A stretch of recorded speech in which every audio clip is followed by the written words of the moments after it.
एक गांव में अंकुर नाम का एक व्यक्ति रहता था। वह स्वभाव से काफ़ी लालची और मक्कार किस्म का था। उसके घर में उसकी पत्नी थी और जीवन खर्च करने के लिए वो खेती करता था। वह अपनी फसलों को हमेशा उचित दामों पर बेचता था, जिससे कि उन्हें काफ़ी मुनाफा होता था। फसल पक जाने के बाद उसे घर लाकर रख देता था, और जब सभी किसानों का अनाज बाजार में बिक जाता था तो उसके बाद वह अपना अनाज बाजार में लेकर बेचने जाता था, जिससे ग्राहक मुंह मांगे दाम पर उसका अनाज खरीदते थे।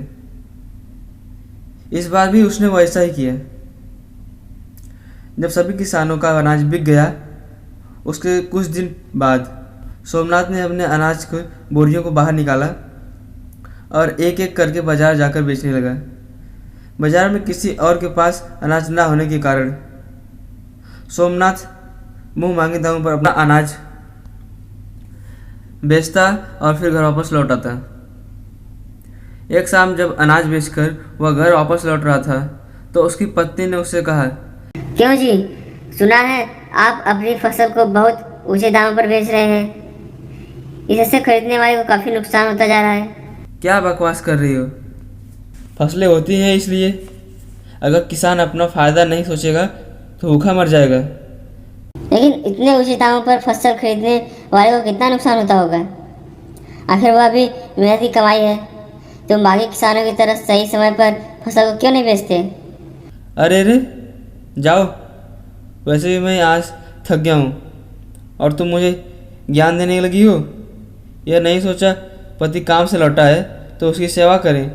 मुझे बहुत तेज़ भूख लगी है, जाकर खाना लगाओ। हाँ हाँ, वैसे भी तुम सुनोगे कहाँ मेरी।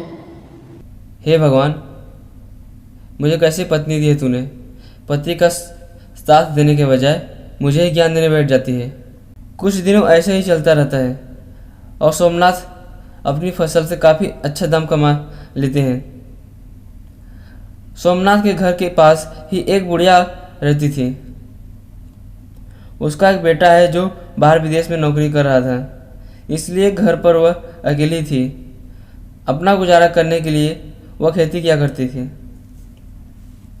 एक दिन बुढ़िया अनाज की बोरियां भर रही थी ताकि उन्हें बाजार में जाकर बेच सके।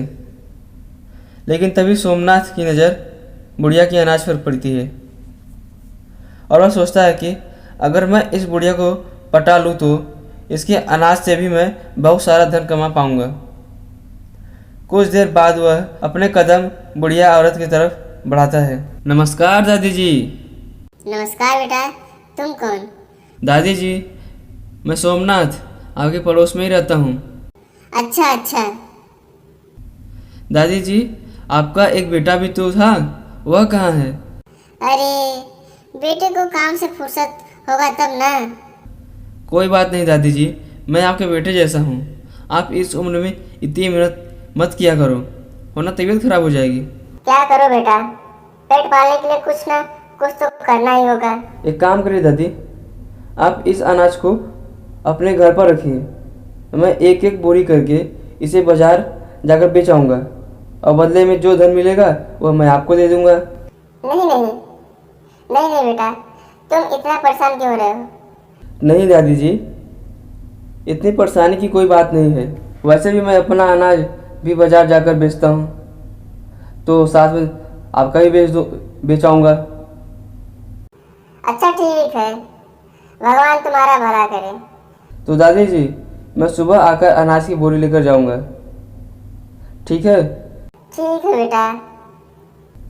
अगली सुबह सोमनाथ फिर से दादी जी के पास जाता है और उनसे अनाज की बोरियां लेकर अनाज की बोरियों को बैलगाड़ी में रखकर वह बाजार की ओर निकल जाता है। वह बाजार पहुंचकर वह अनाज बेचना शुरू कर देता है। वह अनाज का दाम काफ़ी ऊंचा रखता है, लेकिन किसी और के पास अनाज ना होने के कारण ग्राहक को मुँह मांगे दामों को खरीदने पर मजबूर हो जाते हैं। शाम तक जब उसका पूरा अनाज बिक जाता है तो वह घर लौटता है। घर आकर जब वह पैसे गिनता है तो बहुत खुश हो जाता है, क्योंकि उसे आज काफ़ी मुनाफा हुआ है। बूढ़ी औरत के अनाज से मिले पैसे देखकर उसके मन में लालच जाग उठता है। वह उन पैसों में से आधे पैसों को लेकर बूढ़ी औरत के पास पहुंचता है। अरे बेटा, आ गए तुम। ऐसे मुंह क्यों लटकाए हुए हो? क्या हो गया? अनाज बिका नहीं क्या? नहीं नहीं दादी जी, अनाज तो बिका, लेकिन मेरी उदासी का कारण कुछ और है। मैंने कोशिश की कि अनाजों को अच्छे दामों में बेचने की, लेकिन ग्राहक को दाम काफ़ी ज़्यादा लगा, इसलिए उन्होंने अनाज को काफ़ी कम दामों में खरीदे हैं। यह रहे कुछ पैसे। बुढ़िया जल्दी से उन पैसों को गिनती है और कहती है, बेटा, ये तो बहुत कम है। मैं जब भी अनाज को बाजार में बेचती थी तो मेरे साथ तो कभी ऐसा नहीं हुआ। वही तो दादी जी, मैंने बहुत कोशिश की आपके अनाज को अच्छे दामों में बेचने की, लेकिन ग्राहक सहमत ही नहीं हुए। इस वजह से अनाज के दाम को कम से कम में बेचना पड़ा। अरे बेटा, उदास क्यों होते हो? तुमने तो अपनी तरफ से पूरी मेहनत तो की है। कुछ देर बाद जब सोमनाथ वहाँ से जाने लगता है, तब बुढ़िया उसे रोकती है और कहती है, बेटा, तुमने अनाज बेचने में काफी मेहनत की है, तो ये लो, रख लो। सोमनाथ तैयार नहीं होता, लेकिन किसी तरह से उन पैसों को उसके जेब में डाल देती है। सोमनाथ घर के लिए रवाना हो जाता है।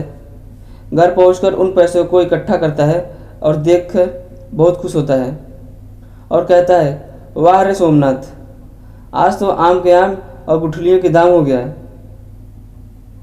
अगर ऐसा ही चलता रहा तो मैं बहुत जल्द काफ़ी धन कमा लूँगा। कुछ दिनों तक ऐसा ही चलता रहा और अंकुर उस बुढ़िया औरत को उसके अनाज के बदले में बहुत ही कम पैसा देता है। एक दिन बुढ़िया का अनाज लेकर सोमनाथ बाजार जाता है। उसके पास ग्राहक आने लगते हैं। बगल में लखन चंद भी अपना अनाज बेच रहा था। उसने देखा कि सोमनाथ के पास तो काफ़ी अनाज है। वह देखकर सोचने लगता है कि सोमनाथ के पास इतना अनाज तो कभी नहीं था, फिर यह अनाज किसका है?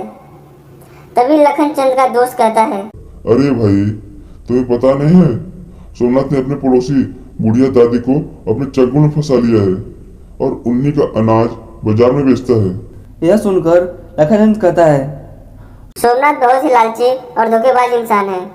वह जरूर दादी को बदले में बहुत कम पैसे देता होगा और बाकी बचे पैसे खुद ही रख लेता होगा। अगली सुबह लखन चंद दादी के पास जाता है और कहता है, नमस्ते दादी जी, मेरा नाम लखन चंद है। मैं बाजार में अपना अनाज बेचता हूँ। वह बात करते हुए सोमनाथ के बारे में बात करने लगता है और कहता है, दादी जी, आपके अनाज के तो बहुत अच्छे पैसे मिलते होंगे ना आपको? दादी जवाब देती है, नहीं बेटा, अभी अनाज बहुत ही कम दाम में बेचा जा रहा है। सोमनाथ हर रोज अनाज की बोरियां लेकर जाता है और उदास चेहरा लेकर वापस लौट आता है। यह सुनकर लखन चंद कहता है, नहीं दादी जी, बाजार में तो अनाज आपका काफी अच्छे दाम में बेचा जा रहा है। मैंने खुद अपनी आंखों से देखा है। कहीं ऐसा तो नहीं कि सोमनाथ आपको इसके बदले में बहुत कम पैसे देता हो और बाकी पैसे खुद ही रख लेता है? यह कहकर लखन चंद चला जाता है और कुछ देर बाद सोमनाथ दादी के पास जाता है। लो दादी, खूब कोशिश करने के बाद बस इतने ही पैसे मिले हैं। क्या हुआ बेटा? क्या आज भी अनाज अच्छे दाम में नहीं बिके हैं? कहाँ दादी, बहुत प्रयास किया लेकिन कुछ ठीक नहीं हुआ। लेकिन बेटा, लखन चंद मेरे पास आया था। वह कह रहा था कि आप तो अनाज काफी अच्छे दामों में बेचा करते हैं। नहीं नहीं दादी, लखन चंद झूठ बोल रहा है। बेटा, मैंने तुझे अपने बेटे जैसा माना था और तुमने मुझसे धोखा किया। यह पैसे तू यहीं रख दे और अपना शक दोबारा नहीं दिखाना। और हाँ, याद रखना, इस पैसे की वजह से तुमने मुझे धोखा दिया है। एक दिन तेरे पास बहुत सारा पैसा होगा, लेकिन किसी काम का नहीं होगा, याद रखना। सोमनाथ बुढ़िया के घर से बाहर निकल कर कहता है, यह लखन चंद भी ना, इसे मैं बाद में देख लूँगा। बना बनाया काम बिगाड़ दिया। अच्छा भला आसानी से पैसा कमा रहा था। कुछ दिनों बाद सोमनाथ काफ़ी अमीर हो जाता है। उसके पास घर, गाड़ी और ढेर सारा पैसा आ जाता है। लेकिन तभी सोमनाथ बहुत बीमार पड़ जाता है। वह अपनी पत्नी से कहता है, सुनो, हमारे पास बहुत पैसा है, इसे अच्छे से डॉक्टर को बुलाकर, जिससे मैं जल्दी ठीक हो जाऊं, पत्नी डॉक्टर को बुलाती है, पर डॉक्टर उसे पूरी तरह ठीक नहीं कर पाता। सोमनाथ फिर से कहता है, हमारे पास बहुत सारे पैसे हैं, एक अच्छे से हॉस्पिटल में मुझे ले चलो ताकि मैं ठीक तरह से स्वस्थ हो जाऊं। उसकी पत्नी एक अच्छे से हॉस्पिटल में उसका इलाज करने के लिए ले जाती है, लेकिन वहाँ से भी उसे कुछ बेहतर परिणाम नहीं मिलता और फिर वे दोनों वापस गांव लौट आते हैं। अब उसे बुढ़िया की वह बातें याद आने लगती है और कहता है कि सच कहा था बूढ़ी दादी ने, मेरे पास आज बहुत सारा पैसा है लेकिन मेरे किसी काम का नहीं है।